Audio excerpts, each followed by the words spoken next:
waa'ee irreechaa jala bultii ayyaana irreechaa wal qabatee mee waan deemamutti jiru akkasuma waan amman tan agartee addunyaa guutuu harkaa qabu waa'ee ummata Falastiin biyyoota 50 ol irraa kan walitti qabaman namni 500 ol Awurooppaa Laatiin Ameerikaa keessaa markaba 50 ol qabatanii guyyaa 15 dura ummata Gaazaa hulaan itti cufamee beelaan dhumaatiin jiru baraaruudhaa fi galaana diimaa irraan gara Gaazaatitti qaceeruun isaanii kan addunyaa guutuu ajaa'ibsiisee fi kan addunyaa kana guutuu akkaataa dur beekamu sanirraa jijjiireetiin ture amman tana waraana Israa'eliin to'atamuu isaaniitiin wal qabatee mee waan deemamaa jiru seenaa addaa aktiivistoota gartee amman tana waraana Israa'eliin to'ataman kanneen keessatti argamtu waa'ee shamarree tanaafaa jechuudha yeroo lammataatiif kan addunyaa guutuudhaa fi ajandaa guddaa ta'e jechuudha mee waa'ee seenaa isii keessattuu jechuudha haga tokko isiniif hin qooda ana Abdul Mobile Abdurraay bagara deebiidhaan gara chaanala kiyyaa dhuftan isinin jira jalqabarratti waa'ee irreechaa kanarrattiin waa jedhee bira dabra jala bultii ayyaana irreechaa imala gartee gara Finfinneetitti godhamaatiin jiru kan addaati karaa mootummaatiin akkaataa deemaa jirurraa yoo laalle irreechi barana qofaa miti ka bara dabrellee aga tokko akkanuma ture jechuudha karaa mootummaatiin jechuun mootummaan dhugaadha ayyaana fi waan qophaa'u kamiyyuu waan gartee hawaasa uummataa tiisuudhaa fi uummata nagaa uummataa tiisuudhaa fi akka qophaa'u mijeessuun waanuma garuu kan uummataaf haala mijeessuu san qofa osoo hin ta'in akka gartee qaama siyaasaa tokkootitti irreecha dura akka gartee nuti uf barree qeerroon ufii walitti dhufee gartee wal arguudhaa fi godina adda addaa walitti dhufee wal baruudhaa fi achi keessa tokkummaadhaan sagalee isaa dhageessifatuudhaa fi waan godina keessa jiru keessatti ukkaamameetiin dubbatuu dadhabee agarsiifatuu dadhabee achitti gartee tokkummaadhaan dhufee agarsiifatuudhaa fi haala akka isaanii itti fayyadamamaatiin ture jechuudha bakka gartee itti wayyaaneen hiddi isii itti buqqisuudhaaf qeerroon itti fayyadame keessaa tokko gartee irreecha irratti jechuudha gaafa qeerroon gartee nama 500 ol bakka tokkotti gartee akkasitti daawundamu jechuudhaan wareegame saniidha jechuun ni danda'ama jechuudha gaafa hiddi wayyaanedha buqqa'e amman tan ammoo faallaa saniitiin siyaasa gartee warra biyya bulchaa jiru waan ta'e fakkaata jechuudha irreecha qofa osoo hin ta'in akkuma gartee gaafa durii bakka gartee dirree bilisummaa dirree gartee Oromoon itti walitti dhufeetiin itti wal argu san taatiin ture amman tana ayyaana mootummaa waan fakkaataa jiru natti fakkaata hundaafiyyuu ayyaanni irreechaa bifa ho'aadhaan garuu hawaasa irraa hagas hunda leellisaa yoo arguu baanneyyuu sagantaan akka ajaa'ibaatitti jala bultiin qophiin ka addaatiin deemaatiin jira jechuudha imalli gara Finfinneetitti haga gartee alaabaa dirqamaan nama qabachiisu viidiyoo tokko fa'aa argeetiin ture fakkeenyaaf namoonni gartee mootummaa deeggaran gurbaa tokko gartee kan lukkuu qabateetiin deemu falfala irreecha irratti gartee darbuudhaaf deema jedhanii yeroo daddarbaa deemanii jechuudha tarii achirratti gartee ajandaan siyaasaa kan adda addaa namoota walitti buusan gartee dalagamuu danda'a laata jireetiin hedduu takka gartee nama sodaachisa waan hawaasa gartee walitti buusuu danda'a waa hedduudha gartee kan mul'ataatiin jiru jechuudha hundaafiyyuu gartee ka warri itti amantanii warri gartee irreecha jaalatan baga irreecha geettan isiniin jenna warri gara irreechaatti deemtan akkasuma gartee irreecha keessaa yeroo gartee gala deemtanillee bilbila keessan qulqulleessaa bilbila keessan keessa waan jiru qulqulleessaa biyyi sun gartee haga bilisoomsutti footoo takkatti pikchaa takkatti bilbila kee keessatti argametu yakka ta'eetiin gartee sirratti waan addaa sirratti oofuu danda'a hidhaa si galchuu danda'a si tumsiisuu danda'a lubbuu kee si baasuu danda'a waan ta'eef namoonni gartee garasitti imaltan isi bilbila keessaan qulqulleessaa amalaan bira dabraa kaa qeerroon miira keessaa bahatii jechuu barbaade tole hayyemee waa'ee Gaazaa kana gartee amala addunyaa kanaa guutuu gartee jijjiirsise keessattuu gartee teessuma dhiheenya kanaa dhaabbanni gartee biyyoota gamtoomanii walgahii isaa 80ffaa yeroo taa'uu irratti taatee takkaa gartee hin argamin akkasuma gartee Ameerikaa fi firoottan isii ka takkaa gartee adda bahaniitiin hin beekne veetoo baawar warri jedhamu sunni jechuudha shanan suni shananuu afranuu biraa gartee Falastiiniif sagalee ta'uudhaan kun sirrii miti jedhanii mormuudhaan Ameerikaan kophaa isii hafte san qofaa miti ka namichi gartee fakkeenyaaf duguggaa kana raawwataatiin jiru Naatanahuun jechuudha galma keessa kophaa ofii haasawee addunyaa kanaaf kofla ajaa'ibaa diraamaa ajaa'ibaa kan tahe jechuudha tarii jaartii isaa ta'itti kan achi keessa ta'e sufaa jedhaniitiin intala takkatti achi keessatti hafte takka fa'aa agarsiisaatiin turan jechuudha. Innaa akka diraamaatiitti illee gartee kan godhamaatiin ture kan gartee Ameerikatti addunyaan guutuun ittiin duuda itti galte Ameerikaa jechuun Awurooppaa jechuun Ameerikaa jechuudha jedhamee kan waamamu san kan neetoo gartee addaan qoode Ameerikaadhaan waliin kan gartee veetoo addaan qoode kan gartee G7 jedhaniitu jaartota addunyaa kanaa gartee addaan qoode taheeti mul'ate jechuudha. Duuba guyyaa 15 dura jechuudha biyyoota Awurooppaa kana guutuu irraa Laatiin Ameerikaa irraa biyyoonni gartee akkanatti Falastiiniif akkana mormanii sadarkaa itti fakkeenyaaf mootummaan Kolombiyaa fa'aa gadi bahee warra hiriira ba'u karaa gubbaa dhaabbatee Niiwoorkii keessatti bar maayikii ittiin gartee hiriira ba'an san qabateetiin uummata waliin bar sagalee dhageessise. Warroonni kunniin kan Laatiin Ameerikaa fi Awurooppaa kunniin warra gartee musliimni isaan keessa inumaan jirre warra amantii waliin fakkaate warra ilaalchaa waliin fakkaate warra gartee sabaa waliin fakkaate warra wal faallaa jechuudha. Kanatu walitti obboloome warri silaa fira isaanii kan gartee ka Araboota afaan qabatte Tiraampiin yeroo gartee inni gartee sodaachisaadhaaf biyya akka Qaatar fa'aatti illee darbatu Tiraampiin irraa dhaabii kadhaa fa'aatti dhagan biyyoota Arabaa guutuun afaan qabatanii warri gartee silaa amantiidhaan musliimni obboleessa musliimaa jedhu san Arabni guutuun afaan qabattetti garuu Awurooppaa fi Laatiin Ameerikaan biyyoonni hatta musliimni keessumayyuu hin jirre biyyoonni gartee hatta kan amantii hin qabne kan akkasuma amantii Yahudaa hordofu kan amantii Kiristaanaa kan amantii Pirootestaantii kan amantii Musliimaa hordofu osoo wal hin qoodin jechuudha. Markaba 50 as keessa kan ogeeyyiin fayyaa jiran as keessa gartee kan abbootiin seeraa jiran as keessa gartee kan hayyoonni aktivistoonni adda addaa jiran kan weellistoonni gurguddaan adda addaa jiran galaana kanarra akkasi gartee imalaniitiin Gaazaa geenneetiin lubbuu daa'imman sanii baraarra ijaan agarra jedhanii yeroo namni dhabametti yeroo gartee firri isaanii dhabametti yeroo addunyaan gartee ijarraa cufattetti yeroo gartee akkasitti gartee namni hundi sodaa Ameerikaadha callisanitti Awurooppaa keessaa tun as dhufte jechuudha. Mootonni kallattii dandahaniin Ameerikaa jalaa hafanii veetoo paawaa jedhanii duraan waliin goojjoo ijaaratan san keessaa bahanii ijoollee miskiinan daa'imman kanaa fi sagalee bilisummaa tokko kana qabnee ma'anaa bilisummaa namni as keessaa waa hubattan jirte Awurooppaa kan akkanatti gartee namummaadha isii dubbachiise. Awurooppaa gartee kan akkasitti namummaadha akka isii rifattu. Ameerikaa durii gartee akkasitti jiraatuudhaa fi jiraachuu dhabuu hatta haga siyaasni isaanii wal qabata wal xaxaa haga lola gartee amma Yuukireen keessatti deemaa jiru kana hundaan kan wal qabatu kana hunda dhiisanii garasitti gartee fuula isaanii fuulleffatan namummaadhaan ummanni isaanii hiriira itti bahee lafa sochoosee artistoonni gurguddaa bakka gartee itti sagantaan gurguddaan galiin irra doolaara miiliyoona argamu artistoonni raapparoonni gurguddaan achirra daa'imman Falastiin fidanii achirratti sirbuudhaan ummanni akkasi dhiibbaa godhee Awurooppaa tana guutuu hiriiraan lafa sochooseetiin mootummoota isaaniillee sochoofatee mootummoonni isaaniillee akkasitti gartee addunyaa kanarratti warra yeroo namummaan dhabame namummaadhaan mul'atanii daa'imman duguugamaa jiru saniif sagalee ta'anii addunyaa kana haala isii duraan beenu sanirra jijjiiran jechuudha. Awurooppaan durii ka beekamtu michummaa Israa'eliin. Awurooppaan kun guutuun akkasuma Laatiin Ameerikaan kun guutuun michoota Israa'el akkasuma gartee goojjoo Israa'el turan jechuudha. Namummaan dimokiraasiin wanni dimokiraasii jennuu fi dimokiraasiitu kana qaba bilisummatu kana qaba jechuudha. Namummaadha si barsiisa. Namummaa san qabataniitiin bilisummaa qabaniitti fayyadamanii mootummaa isaaniillee dhiibbaa irratti godhaniitiin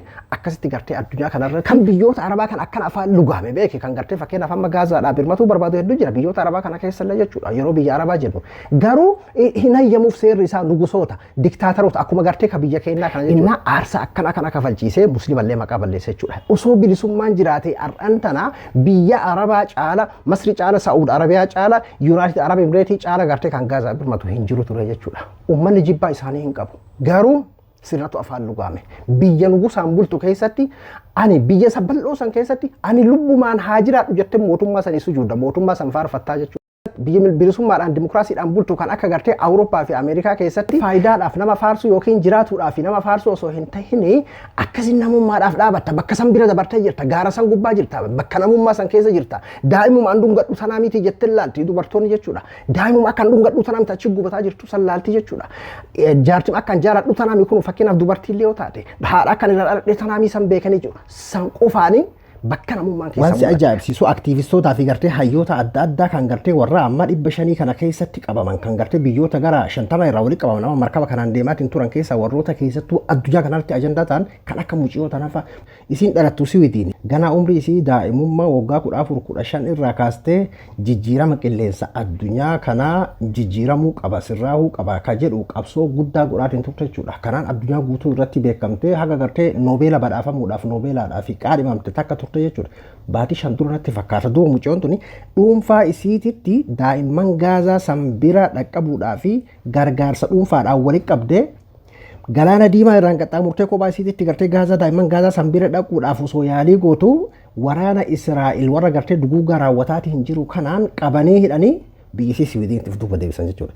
Amman tanallee hayyoota fi aktiivistoota weellistoota namoota gartee garaagaraa beektota abbootii qabeenyaa dabalatee kan amman tana gartee nama 500 ol markaba 50 ol fe'aniitiin deemaa jiran kana keessatti adda durummaan argamti. Miidiyaa kanarratti tokko kan leellifamaatiin ture kan gartee mul'ifamaatiin ture viidiyoo of waraabaa turan jedhe kun akkaataan amman tana itti imalan beektaa ka beektota garaagaraatiin biyyoota adda addaatiin dabaalamanii haalli nageenya isaanii kaameeraa sakuriitiin irratti gartee godhamee akkasitti deemaatiin turan jechuudha. Kanniini kan gartee adda durummaadhaan mul'ataatiin turan osoo abdiin muratiin osoo hin sodaatin ka gaafa duraa waraanaan to'atamteetiin hidhamteetiin gallakkifamte san amman tanas irra deebiidhaan hayyoota kanneen waliin warra imalaa jiran keessaa ilma Maandeellaa fa'aadha kan gartee kanarratti mul'ifamaatiin jiru jechuudha. Hayyoota gurguddaa aktiivistoota gurguddaa warra kanneen keessaa tokko jechuudha muciyoon tun. Ammallee warra uggurameetiin hidhame isaan keessa jirti jechuudha. Hagana takka namummaan hirriba isaan dhoorgite jechuudha. waan durii caalaa namummaan maal akka taatee fi akkasuma namummaan akka dimokiraasii fi bilisummaa keessa jirtuun irraa baradhe waan taatee sochii Awurooppaa kana keessatti godhamaatiin jiru jechuudha. Hedduu takka waan guddaa irraa baratta yoo aqliinsi keessa jiraatte jechuudha. Yoo aqlii haguugamtuu qabaachuu baatte jechuudha. Barkeena tokko inumayyuu waa'ee biyya namaa maaltu siin ga'e fa'aa jedhaa bar warri siraa maaltu naan ga'e jedheetiin callisuu danda'u ka deeqqifatee gartee quufan akkasitti gartee jiraatu jiru yeroo akkasitti aarsaa itti kafaleetiin addunyaa kana guutuudhaa fi bilisummaa jiraachuu namummaa qoodaa jiru kanatti maaltu siin ga'e waa'ee biyya namaa fa'aa siin jedha. Bar jibbaa beeksuun jimmaa dhumaati daa'imman kana addasiisa jedhee beeki warra akkasii jedhu san jechuudha. Innaa kanarraati namummaa barta kanarraa dhugaa barta kanarraa bilisummaa waa'ee dhimma keetii waa'ee sammuu keetiitti warra barattee namummaa qabaatte jechuudha. Gaafa markabni dooniidhaan garaagaraa gartee kan aktiivistoota hayyoota osoo addaan nama qoodiin Saawuz Afrikaa irraa bara ilma Maandeellaa fa'aa qabattee jechuudha. Yeroo gartee karaa Gaazaatitti imaltu kanatti namummaan durii jedhamu san akkaataan durii itti amantiidhaan gandaan bifaan waan adda addaatti wal madaalaan sunti hafamee ahaa sanamummaan addunyaa kanarra mul'ataa jirti yeroo itti jedhameera jechuudha. Dhugaa rabbii hedduu addunyaa kana waan jijjiiredha. Seenaa dahabaa ta'ee galmaaheeti jira addunyaa kanarratti jechuudha. Kuni seenaa addaati jechuudha. Biyya 50 wayii nama 500 hayyoota gurguddoo kan mana oowwaa keessa nagahaan jiraatan. Aktiivistoota abbootii seeraa miiliyoonaroota abbootii qabeenyaa kanneentu keessatti gartee kan hammatameedha jechuudha. Duuba natu geessaa fi kennaa jedhee warri duguugaatiin jiru fakkeenyaaf Israa'el gaafachaa turte jechuudha. Hanaan hana hoogganamu anatu geessaa fi lakki ati gartee kan duguugaa kana raawwachaatiin jirtuudha jechuudhaan didanii ofii isaaniiti namni 500 ol walitti qabamee markaba dooniidhaan adda addaa 500 ol qabatanii kan gartee qoricha adda addaa nyaataa dhugaatii waan adda addaa keessa jiru akkasii malaa turan. Edammoo gartee ka wanni kun waanuma eeggamaatiin turellee to'annoo loltoota Israa'el harka seenanii jiranidha. Namoonni kunniin illee gartee hidhamanii jiranidha. Kuni amma booda namoonni hedduun amma waan kana akka waan fashaluutitti ilaala. Wanni kun waanuma eeggamaa turelleedha. Waa lama kan eeggamaatiin ture qalbii godhatanii waan kana gartee gadi dhiisan ilaata. Moo amaluma gartee shayxaanummaa isaa addunyaa guutuurratti of agarsiisee boolleef buusa ka jirudha kan eeggamaatiin ture. Waa lama kuni tokkoffaa seera addunyaa cabsuudha. Doonii markaba gargaarsaa biyyoota Awurooppaatii fi Laatiin Ameerikaa irraa biyyi biraa gargaarsa nyaataa uummata sibiiliidhaatiif geessu ugguranii hidhuun nyaata geessuu dhorguun seera addunyaa guutuu cabsuudha. Durii Gaazaa kophaa gartee ulaatti cuftee haamas jettee maqaa haamas dhawachaatiin uummata nagaa akkasitti gartee gubaatiin turte jechuudha. Addunyaan dhiini daa'immanii akkasitti jigu suni haguugii kana irraa banee jedhe san har'an tana ifatti ofirratti mallatteessite jechuudha. Duuba dhiini isii haguugee akkuma yaadame san uggurte jechuudha. Amman tana Israa'el addunyaa guutuu wajjiin lollisi. Amman tana Faransii waliin, Ingiliz waliin, Itaalii waliin, Biraaziil waliin, Kolombiyaa waliin wallolli isii addunyaa waliin biyya 50 waliin jechuudha. Ana akka kiyyatti dhugaadha daa'imman san bira gahee daa'imman san osoo lubbuu baraaranii waan guddaa. Garuu kasaaraa Israa'elii fi qabuu kanatu guddaa jedhee yaadaan. Waanuma waliin itti dhufnee arguu jirrudha. Bara amman tana namni Israa'elii waliin dhaabbataatiin jiru uummata gartee hooleyyii biyya keenyaa takki kan amantiidhaan wal qabsiiftee waaqni Israa'el rafaan jiru waaqni Israa'el diinota isaan barbadeessa abbootii amantii akkana jedhu fa'aa agarree akkam waaqni Israa'el daa'ima ofii daa'ima akkasii qabatee dhungataa abbaan daa'ima akkasii wal daddarbaa waaqni Israa'el ammoo diinota isaa barbadeessa jedha namummaa Awurooppaa fi Laatiin Ameerikaa waa'ee muslima jedhaniyyuu hin beeku sun namummaan isaan akkasitti waliin dhaabdeeti kenna ammoo ka gartee biyya keenyaa Israa'el waaqni isaa diina isaa barbadeessaa jira waa'ee diina barhaga ammaa akkuma gartee gabaafametti parsantii 48 daa'immanii fi dubartoota. Meedhii ati namoota jechuun namni nagaa baramma silaa guddaanis kan akka kiyyaa akka keetii qeerroon kullee yoo du'e bara namummaa miire namni nagaa jechuudha. Walumaa gala nama nagaati kadhumaa jiru garuu daa'immanii fi dubartiin qoftiin parsantii 48 jedhama. Parsantii gara 98 tilmaamamu nama nagaati kan duguugamaatiin jiru. Kana waaqni Israa'el rafaan jiru siin jedha. Amman tana duuba akka hooggansaatitti Tiraambii fi ummata keessa ummata biyya keenyaa qofa as keessa Yahuudotatu jira fakkeenyaa fi dooniidhaan markaba kanneen keessa jechuudha kan Israa'eloota jechuudha. Bakka namummaan itti mul'atte waan jennuuf kanaaf bar amantii hunda keessa bakka kana keessa jira ilaalcha hunda keessa kana keessa jira jechuudha. Har'a osoo Arabni waliin dhaabatte Arabummaadhaaf yookiin Islaamummaadhaaf waliin dhaabatte jedhama beek. Awurooppaa fi Ameerikaan Laatiin Ameerikaan ummanni Ameerikaa akkasii gartee waliin dhaabbatan keessatti hooleeyyiin biyya keenyaa waa'ee gartee wangeelaa fakkeessite waaqni Israa'el rafaan jiru waaqni Israa'el adawwii isaa akkas godhe waaqni Israa'el adawwii isaa godhe wantichi ammoo amma gara biraatii os deemin ammoo siyaasa babal'ifannaa lafaa waan kana amantiidhaan wal qabsiisee warra ofuma hundachaan jiru muraasa jechuudha. Dhugaa rabbii uummanni Awurooppaa fi Laatiin Ameerikaa yeroo namummaan duutetti yeroo addunyaan wal shakkite yeroo addunyaan gartee siyaasa qofaan wal qooddee amantiidhaan wal qooddee jirtutti namummaan akka tokkummaadhaan namummaan waliin dhaabbatu kan agarsiisedha. Baguma bilisummaa qabaatan baguma addunyaan hundi nugusaan bulaan jiraate silaa namuu afaan isaa cufatee kallattii siyaasa nugusan deemuu qofa wallisan tura jechuudha. Ardhan tana bilisummaa qabaniif fayyadamaniitiin addunyaa siyaasa addunyaa kanaa guutuu jijjiiran. Lolli Israa'el kana booda Falastiin daa'immanii fi gartee dubartoota Falastiin waliin osoo hin ta'in Itaalii waliin Ingilizii waliin Poolaandii waliin jechuudha. Biraazilii waliin Astiraaliyaa waliin jechuudha. Hayyoota kana aktiivistoota artistoota beektota hayyoota gartee kanaati kan achi keessa jiru jechuudha.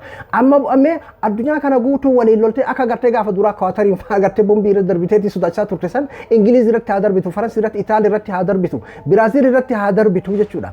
Akkasin nu agarsiisa. Amman tana warra isii uume warra akka Ingiliz kan gartee akka Israa'el uumamtu Israa'el wanni jedhamu kun akka uumamu warra taphate san faadhaan waliin jechuudha. Amman tana lolli sanii waliin jechuudha. Yookiin ammoo biyyuma gartee amma akka Ameerikaadha kan addunyaa kanaaf gartee ani nugusa addunyaa kanaati jettu biyya isaanii keessa dimokiraasiin jiraatu iyyuu biyyuma akka sanii fa'aatu uummanni itti ka'a akkamitti gartee kun ta'a akkamitti nyaata dabarsuu dhorkama jedhamee itti kaa'amee harka micciiruu ta'a. Waan kun qabamuu keessatti balaa guddaadha jedheeti yaadan akka nama tokkootti togguun achi ilaalu jechuudha. Waan as keessatti dhufuuf taa'u walumaan argina. Isiin yookiin guyyaa muraasa booda gadi lakkifti.